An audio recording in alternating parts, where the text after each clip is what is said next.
नमस्कार, शाम 5 बजे की बुलेटिन में आपका स्वागत है। मैं हूं आपके साथ निशा। बुलेटिन में आपको छोटी बड़ी तमाम खबरों से रूबरू कराएंगे, लेकिन उससे पहले एक नजर हेडलाइंस पर। सीवान और छपरा में जहरीली शराब से अब तक 26 लोगों की मौत। पुलिस महानिदेशक आलोक राज ने घटना की पुष्टि करते हुए कहा कि दोषियों पर होगी कार्रवाई। शराब माफियाओं पर सीसीए लगाने की तैयारी में बिहार सरकार। मद्य निषेध मंत्री रत्नेश सदा ने दिया बयान, कहा सीएम नीतीश कुमार से करूंगा बात। नेता प्रतिपक्ष तेजस्वी प्रसाद यादव ने सीवान और छपरा की घटना को बताया सत्ता संरक्षण। सीएम नीतीश कुमार से चुप्पी पर उठाए सवाल। प्रधानमंत्री नरेंद्र मोदी ने अंतर्राष्ट्रीय अभिधम्म दिवस पर कहा, दुनिया युद्ध में नहीं बुद्ध में समाधान ढूंढ सकती है। उन्होंने युवाओं को बुद्ध की शिक्षाओं से सीख लेने की दी नसीहत। केंद्रीय मंत्री गिरिराज सिंह ने हिंदू स्वाभिमान यात्रा को बताया नीति, कहा मेरी यात्रा धर्म, धन और धरती को बचाने की दिखाने वाली। और उप मुख्यमंत्री विजय कुमार सिन्हा ने कहा, बिहार में फिल्म उद्योग को बढ़ावा देने के लिए दी जाएगी 400 करोड़ रुपए की राशि।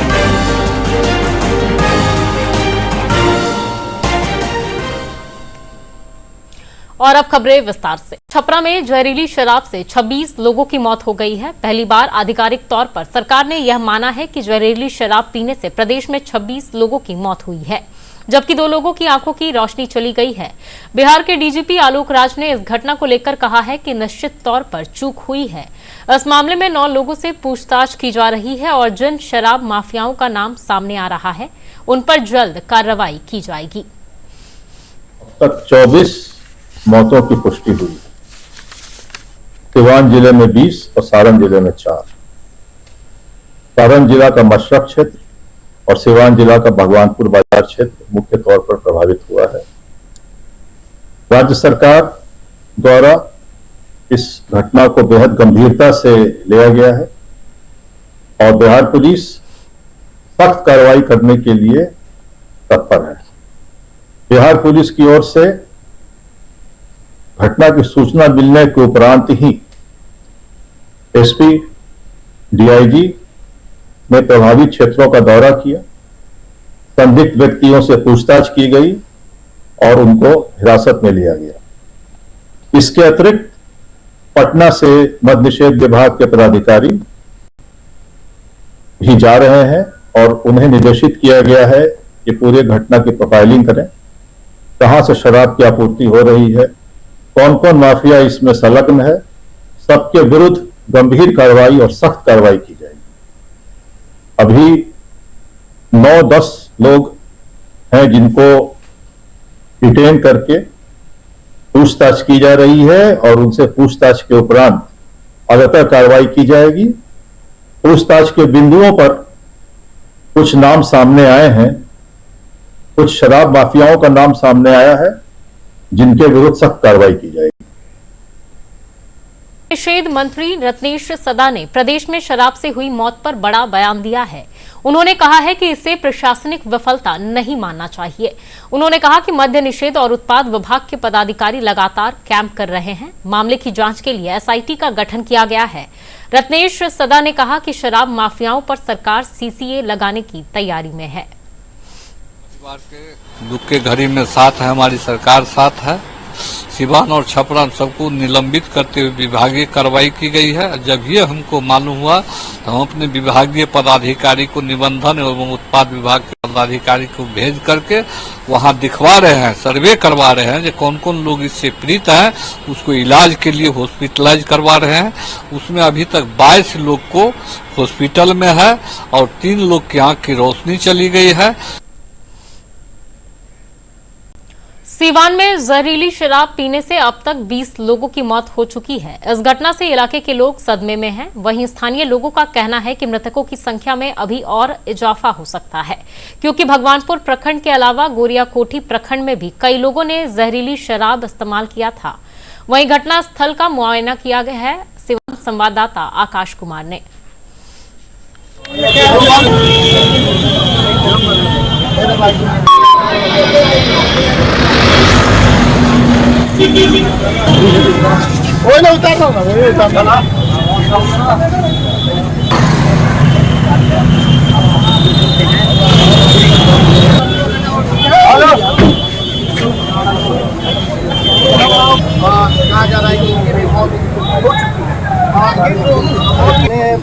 मृत्यु का जो कारण है वो निश्चित रूप से पोस्टमार्टम और बाकी जांच के बाद ही स्पष्ट हो सकेगा। स्थानीय लोगों के द्वारा बताया जा रहा है कि यह मद्य शराब के कारण हुआ है, इसलिए जब तक पूरी जानकारी हम लोगों को दूसरा जांच और पोस्टमार्टम रिपोर्ट नहीं आ जाता है तब तक हम लोग कंफर्म नहीं कर पाएंगे। कबाई गोड़ हाथ मोराई लगल है, आँख से ना लोकल है। वहाँ के पिए ले रहा हूँ। कहाँ पे मिल गए पिए? अब जहाँ तहाँ बेचाता सर, मैंने 4 ओर बेचाता। जहाँ तहाँ लोग चुआवता पियता। मैंने चुआवले पिए ले रहा हूँ वहाँ के। को रुपया के मिले तो जाओ। का जाने अब मेहरारू जात का जाने। के रहुए? हैं? आउनु का नाम रहुए? क्या भइल पूरा मामला बताओ। कहाँ है घर? कौन थाना है? सिवान में मौत का तांडव हो रहा है। विगत 20 घंटे के अंदर 20 लोगों की मौत बहुत बड़ा सवाल खड़ा करती है सिवान पुलिस प्रशासन और स्थानीय प्रशासन पर। ये मौत जहरीली शराब पीने से हुई है और सिवान छपरा के बॉर्डर पर स्थित नागर गांव 22 कट्टा एवं अन्य कई जगहों पे लगातार जो पहली खेप में जहरीली शराब बनाई गई है, ये लगभग 200 लोगों को शराब पहुंचाई गई थी, बेची गई थी। चंद रुपयों के लिए ये शराब बेची गई थी और इन लोगों ने ये शराब पी है और शराब पीने के बाद जो स्थिति बनी हुई है वो ये है कि कई लोगों के आंख अंधे हो गए हैं और कई लोगों ने इस दुनिया से रुखसत कर ली है। इन सब के बावजूद भी प्रशासन खुल के कुछ बोलने से इनकार कर रहा है। जब इस पूरे मामले में हमने एसपी से बात की तो उन्होंने एक मैसेज के माध्यम से ये बताया कि as for civil surgeon information 20 लोगों की मौत हुई है, यानी सिविल सर्जन के इंफॉर्मेशन के अनुसार 20 लोगों की मौत हुई है। और ये मौत जो है ये सवाल खड़ा करती है पुलिस प्रशासन पर कि आखिर पुलिस प्रशासन क्या कर रही थी कि शराबबंदी के इस राज्य में शराब बेची जा रही थी। ये सवाल बड़ा है और इस सवाल के जवाब तमाम लोग जानना चाहते हैं। सिवान से दूरदर्शन के लिए आकाश। मंत्री जनक राम ने इस घटना पर अफसोस जताते हुए कहा है कि सरकार पीड़ित परिवार के साथ है। उन्होंने पूरी घटना के लिए महागठबंधन के नेताओं को जिम्मेदार ठहराते हुए कहा कि नीतीश सरकार को बदनाम करने के लिए जानबूझकर जहरीली शराब परोसी जा रही है।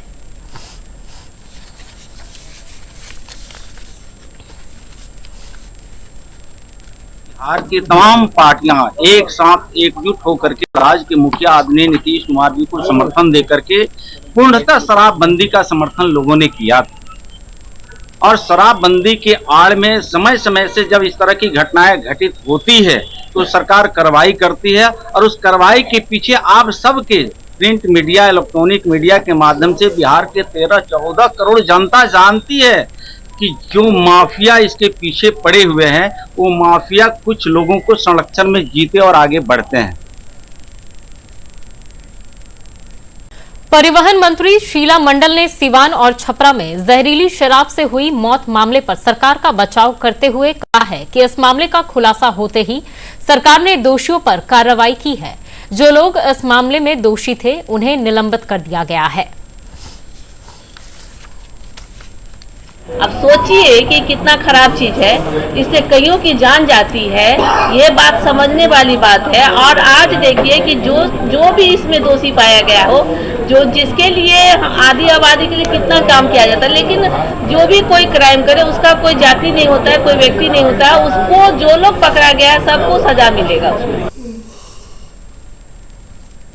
प्रवक्ता शहनवाज हुसैन ने कहा है कि बिहार में शराबबंदी कानून को सख्ती से लागू किए जाने की जरूरत है। उन्होंने कहा कि इस घटना के पीछे शराब माफिया का हाथ है। ये बहुत दुखद है कि जहरीली शराब की वजह से छपरा और सिवान के इलाके में कई लोगों की जान गई है। बिहार में शराबबंदी लागू है और सख्ती से लागू की जाएगी, लेकिन कुछ माफिया हैं, शराब तस्कर हैं जो इस तरह की हरकत करते हैं। उनको बख्शा नहीं जाएगा। और जो लोग हताहत हुए हैं, जिनके ने परिवार खोया है, उनकी पूरी चिंता सरकार करेगी। सारण में जहरीली शराब पीने से 6 लोगों की मौत हो गई है, जबकि कई लोगों का स्थानीय अस्पताल में इलाज चल रहा है। सारण के जिलाधिकारी अमन समीर ने बताया कि यह घटना इब्राहिमपुर इलाके में हुई है। जहरीली शराब से मौत मामले में पुलिस जांच कर रही है। वहीं एसपी ने बताया कि इस मामले में 8 लोग नामजद हैं, जिनमें से 3 को गिरफ्तार किया गया है। और एक और सब्सटेंस है जो हानिकारक है, तो मूल रूप से इसमें शराब के साथ जो है की बात नहीं है। इसमें मुख्य रूप से है कि वो जहरीला पदार्थ ही है, क्योंकि आप नॉर्मल देखेंगे तो 80% जो है मिथाइल अल्कोहल आपको बहुत ही कम मिलेगा। संभवतः ये किसी और पर्पस का जो उपयोग की ये लिक्विड होगी, जिसको जो है लोगों के द्वारा जो है ये किया गया है। और जो है हम लोग जांच कर रहे हैं, और इसके बाद जो भी आएगा तो आप लोग अपडेट करते रहें। बाकी जो देखिए, मशरक में जो सीवान के बॉर्डर इलाके हैं, वहाँ पर जो इब्राहिमीपुर है, वहाँ पर ऐसी घटना सामने आई जिसमें 5 लोगों की अब तक जो है ये संदेहास्पद पेय पदार्थ पीने की वजह से मृत्यु की बात आ रही। इसको लेकर के वहाँ पर जो महाल चौकीदार है उसको सस्पेंड कर दिया गया है। वहाँ के जो बीट पुलिस पदाधिकारी हैं उसको सस्पेंड करके लाइन हाजिर किया गया है। साथ ही जो थानाध्यक्ष हैं और वहाँ के एलटीएफ प्रभारी हैं, उन दोनों को स्पष्टीकरण पूछा गया है। संतोषजनक नहीं पाए जाने पर उन पर भी कार्रवाई संभव होगी। इसके साथ एसआईटी का गठन किया गया है, जो एडिशनल एसपी हेडक्वार्टर के नेतृत्व में लगातार छापामारी हो रही है। मैं बता दूं कि पिछले 24 घंटे में हमने 250 छापामारी करी, जिसमें करीब 1650 लीटर शराब जो है पूरे जिले में बरामद की गई है। कार्यकर्ता दर्शन सह संवाद कार्यक्रम के तहत जमुई पहुंचे तेजस्वी प्रसाद यादव ने सीवान और छपरा में जहरीली शराब से हुई मौत को हत्या करार दिया है। उन्होंने कहा कि नीतीश कुमार इस मामले में चुप हैं, जबकि कई लोगों की मौत हो चुकी है और कई लोगों की आंखों की रोशनी चली गई है। तेजस्वी यादव ने सवाल उठाया है कि बिहार में यह किस तरह की शराबबंदी है। लोगों को पता है, उपलब्ध होता है, तो क्या थानों में पुलिस को नहीं पता है कि कहां से कैसे उपलब्ध हो रहा है? सब कुछ पता है, केवल ये खेल जो है भ्रष्टाचार का है, केवल पैसों का खेल चल रहा है और लोग जो है मारे जा रहे हैं। और यहां रुकेंगे एक छोटे से ब्रेक के लिए। ब्रेक के बाद खबरों का सिलसिला जारी रहेगा।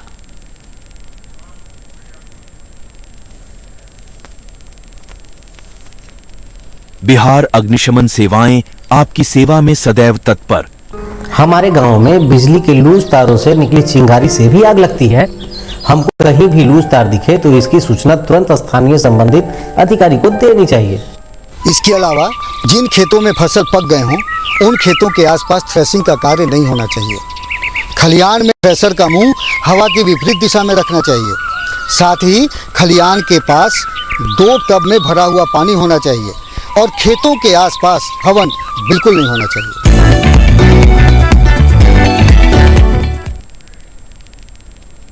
ब्रेक के बाद समाचार रुक करते हैं कुछ और खबरों की ओर। प्रधानमंत्री नरेंद्र मोदी आज नई दिल्ली में अंतर्राष्ट्रीय अभिधम्म दिवस पर आयोजित समारोह में शामिल हुए। पाली भाषा के महत्व और बौद्ध धर्म की समृद्ध विरासत को संरक्षित तथा प्रोत्साहित करने के सरकार के प्रयासों पर अपने विचार उन्होंने साझा किए। कार्यक्रम को संबोधित करते हुए प्रधानमंत्री ने कहा कि यह मेरा सौभाग्य है कि मेरे जन्म के समय से भगवान बुद्ध से जुड़ाव की जो यात्रा शुरू हुई, यह अनवरत जारी है। उन्होंने कहा कि दुनिया युद्ध में नहीं बल्कि बुद्ध में समाधान ढूंढ सकती है। दुनिया को शांति के रास्ते पर चलने के लिए बुद्ध की शिक्षाओं से सीखना चाहिए।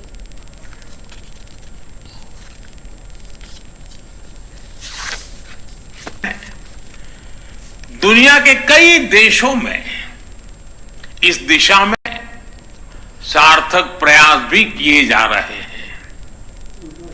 म्यांमार, श्रीलंका, थाईलैंड समेत कई देशों में पाली भाषा में टीकाएं संकलित की जा रही है। भारत में भी हम ऐसे प्रयासों को तेज कर रहे हैं। पारंपरिक तरीकों के साथ साथ हम पाली को ऑनलाइन प्लेटफॉर्म्स, डिजिटल आर्काइव्स और ऐप्स के जरिए भी प्रमोट करने की तरफ आगे बढ़ रहे हैं।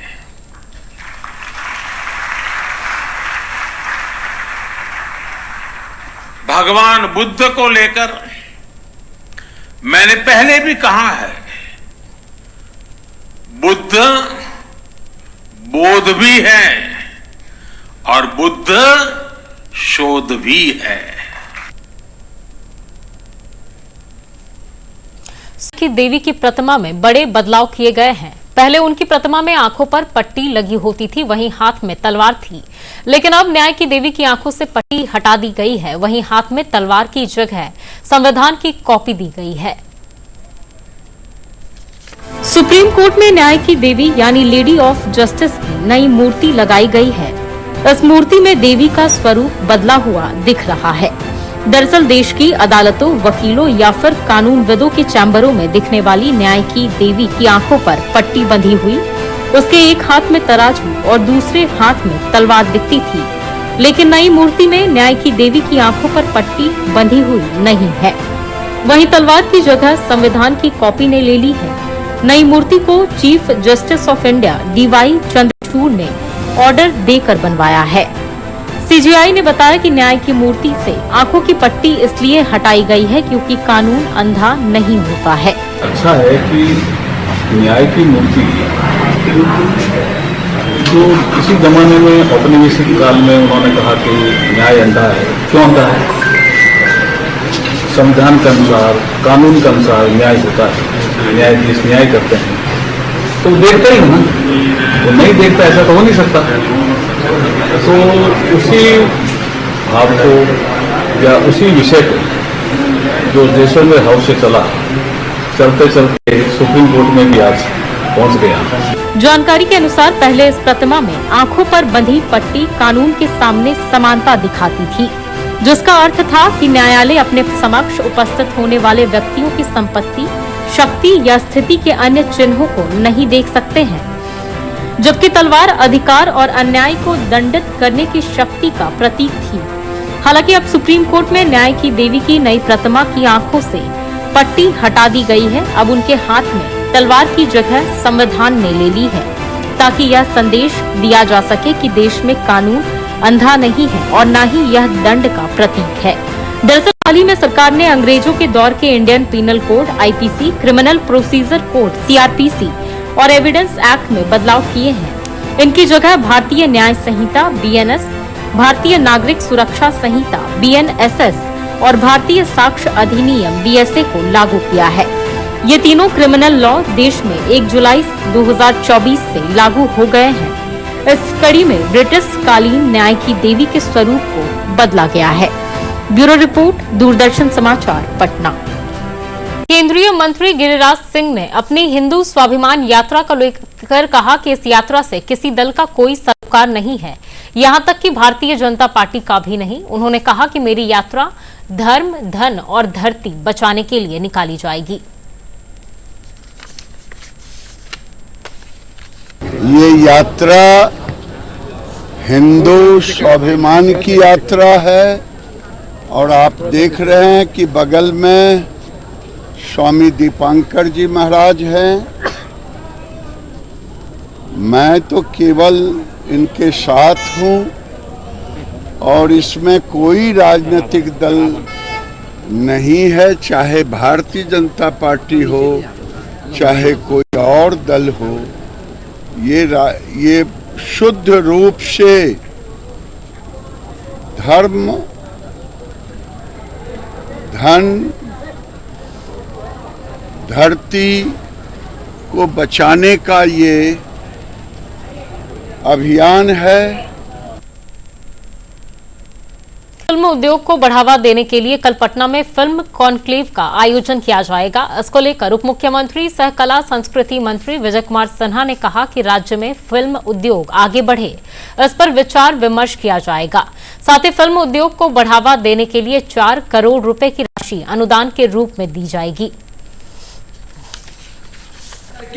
उनके साथ संवाद करना, फिल्मों के शूटिंग को बढ़ावा देने का आग्रह करना, राज्य में फिल्म शूटिंग की अनुमति की प्रक्रिया को हम जो आसान बनाए हैं, इस क्षेत्र में निजी निवेश को आकर्षित एवं प्रोत्साहित करने का, फिल्म निर्माण हेतु आधारभूत संरचना और रोजगार के अवसरों को विकास करने का, राज्य की पौराणिक सांस्कृतिक विरासत और समृद्ध परंपराओं को फिल्म के माध्यम से प्रसारित करने का एवं राज्य की क्षेत्रीय भाषाओं में उत्कृष्ट फिल्मों के निर्माण को बढ़ावा देने के लिए हम लोग संवाद करेंगे। बिहार के नगर विकास मंत्री और बक्सर के प्रभारी मंत्री नितिन नवीन ने बक्सर संसदीय क्षेत्र के रामगढ़ विधानसभा में हो रहे उपचुनाव को लेकर कहा कि हमारी जीत पक्की है।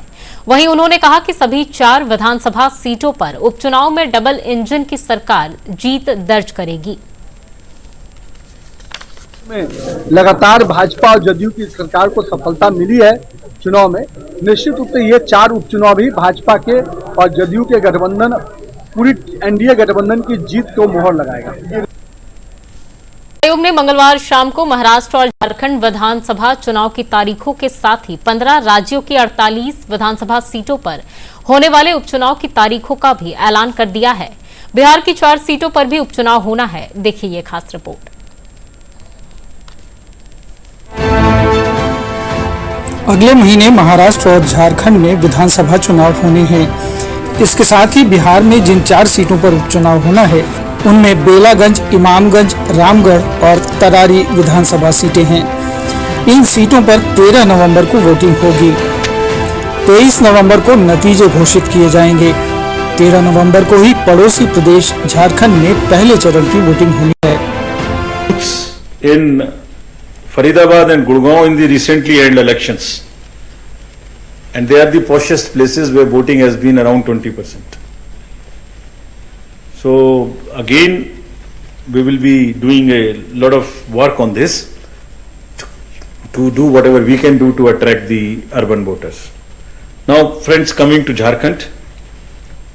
Jharkhand एक बहुत ही समृद्ध स्टेट है, बहुत ही उसकी विरासत है, और वहां पर हम फिर से अपील करेंगे कि सब वोटर्स अधिक से अधिक मात्रा में वोट दें। Schedule would be like this: Jharkhand would be in 2 phases. The date of poll, first phase would be on, date of poll would be on 13th November, and the second phase would be along with Maharashtra on 20th November. So the date of issue of notification for Jharkhand phase 1 would be 18th, and for phase 2 would be 22nd along with Maharashtra. Nominations for phase 1 would be till 25th of October, and for phase 2 29th. This slide we will share with everyone. And date of poll would be 13th November and 20th November, both Wednesdays. And date of counting would be 23rd 11, that is Saturday. Bihar में वैसे तो अगले साल अक्टूबर में विधानसभा चुनाव होने हैं, लेकिन उससे पहले इस उपचुनाव को सेमीफाइनल माना जा रहा है। इस वजह से तमाम राजनीतिक पार्टियां अपनी पूरी ताकत झोंकने की कोशिश कर रही हैं। प्रदेश की उन 4 सीटों पर उपचुनाव होंगे जिनके नेता सांसद चुन लिए गए हैं। इनके नाम सुदामा प्रसाद तरारी से, सुधाकर सिंह रामगढ़ से, सुरेंद्र प्रसाद बेलागंज से और जीतन राम मांझी इमामगंज से हैं। इन चारों के लोकसभा सांसद चुने जाने की वजह से ये सीटें खाली हुई हैं। अगर सीटों की बात करें तो फिलहाल 4 में से 3 सीटें महागठबंधन के पास थी, जबकि 1 सीट एनडीए के पास है। इसलिए ऐसा माना जा रहा है कि महागठबंधन के लिए सीटें बचाना आसान चुनौती नहीं होने वाला है। राजनीतिक रणनीतिकार रहे प्रशांत किशोर ने इसी महीने नई राजनीतिक पार्टी का ऐलान किया है। इसके साथ ही उन्होंने ये ऐलान भी कर दिया है कि विधानसभा चुनाव से पहले उनकी पार्टी उपचुनाव में अपना दम दिखाएगी। पड़ोसी प्रदेश झारखंड की बात करें तो विधानसभा में कुल 81 सीटें हैं। इस बार 2 चरणों में चुनाव होने हैं। पहले चरण में 13 नवंबर को 43 सीटों पर वोट डाले जाएंगे, तो दूसरे चरण में 20 नवंबर को 38 सीटों पर मतदान होना है। 2019 विधानसभा चुनाव की बात करें तो हेमंत सोरेन की पार्टी झारखंड मुक्ति मोर्चा को सबसे ज्यादा 30 सीटें मिली थी। कांग्रेस को 16, राजद को 1 और बीजेपी को 25 सीटें मिली थी। ब्यूरो रिपोर्ट, दूरदर्शन समाचार, पटना। छोटे से ब्रेक के लिए ब्रेक के बाद खबरों का सिलसिला जारी रहेगा।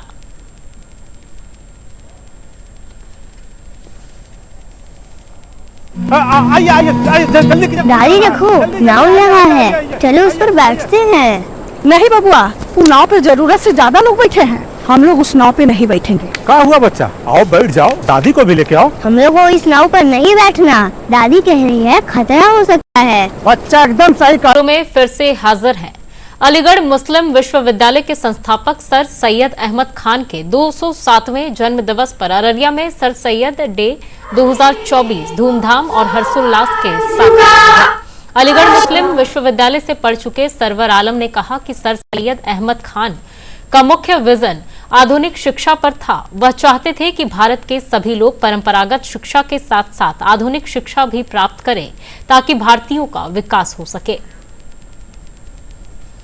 अपने अपने स्कूल, अपने कॉलेज, अपने क्लिनिक, अपने हर जगह हर तरह का जितना हो सके हम लोग अपना एक प्रोग्राम मुनक्किद करते हैं ताकि सर सैयद अहमद खान के विजन को लोगों तक पहुंचा सकें। देश को आगे बढ़ाना और अंग्रेजों को देश से भगाने का था। उन्होंने अपने यूनिवर्सिटी। और अब आइए फटाफट खबरें।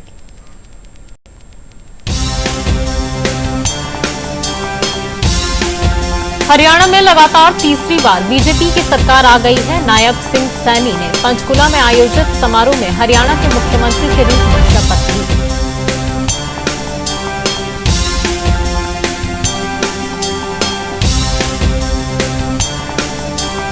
नई दिल्ली के भारत मंडपम में जारी विश्व दूरसंचार मानकीकरण सम्मेलन WTSA 2024 में रिकॉर्ड संख्या में प्रतिनिधि हिस्सा ले रहे हैं।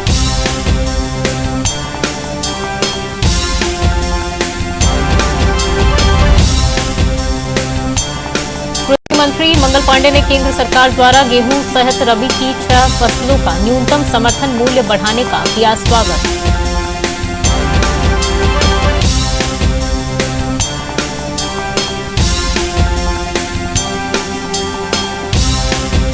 माले सांसद सुदामा प्रसाद ने सासाराम में सरकार पर निशाना साधते हुए कहा कि सरकार अपनी कमियों को छिपाने के लिए स्कूलों में मीडिया के प्रवेश पर रोक लगा रही है।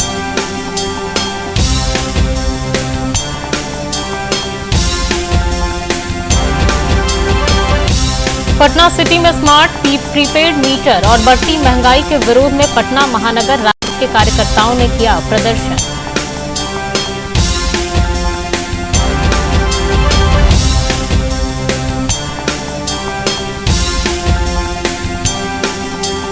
समस्तीपुर शहर के चीनी मिल चौक स्थित विद्युत कार्यालय के समक्ष स्मार्ट प्रीपेड मीटर लगाने के विरोध में कांग्रेस कार्यकर्ताओं ने की नारेबाजी।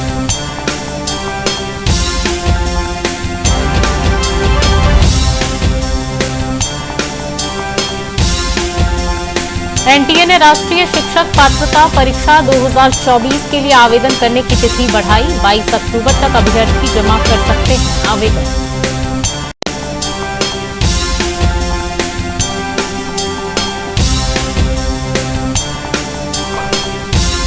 पटना में डेंगू के 64 नए मरीज मिले। पीड़ितों की संख्या बढ़कर हुई कुल 2437।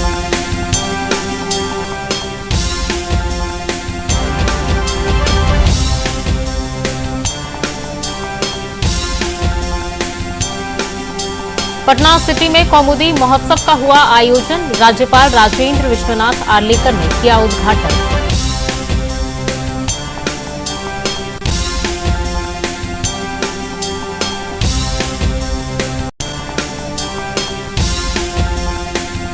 कोहरे के कारण 1 दिसंबर से अगले साल 28 फरवरी तक 24 ट्रेनों का परिचालन रद्द रहेगा। पूर्व मध्य रेल के मुख्य जनसंपर्क अधिकारी ने दी जानकारी।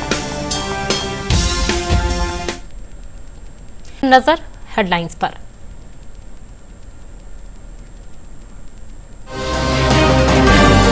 सिवान और छपरा में जहरीली शराब से अब तक 26 लोगों की मौत। पुलिस महानिदेशक आलोक राज ने घटना की पुष्टि करते हुए कहा दोषियों पर होगी कार्रवाई। शराब माफियाओं पर सीसीए लगाने की तैयारी में बिहार सरकार। मद्य निषेध मंत्री नटनेश सदा ने दिया बयान। कहा सीएम नीतीश कुमार से करूंगा बात। नेता प्रतिपक्ष तेजस्वी प्रसाद यादव ने सिवान और छपरा की घटना को बताया सत्ता संरक्षक। सीएम नीतीश कुमार की छुट्टी पर उठाए सवाल। प्रधानमंत्री नरेंद्र मोदी ने अंतर्राष्ट्रीय अभिधम्म दिवस पर कहा, दुनिया युद्ध में नहीं, युद्ध में समाधान ढूंढ सकती है। उन्होंने युवाओं को बुद्ध की शिक्षाओं को सीख लेने की नसीहत की। केंद्रीय मंत्री गिरिराज सिंह ने हिंदू स्वाभिमान यात्रा को बताया निजी, कहा मेरी यात्रा धर्म और धरती को बचाने के लिए निकाली जाएगी। और उप मुख्यमंत्री विजय कुमार सिन्हा ने कहा, बिहार में फिल्म उद्योग को बढ़ावा देने के लिए दी जाएगी 400 करोड़ रुपए की राशि।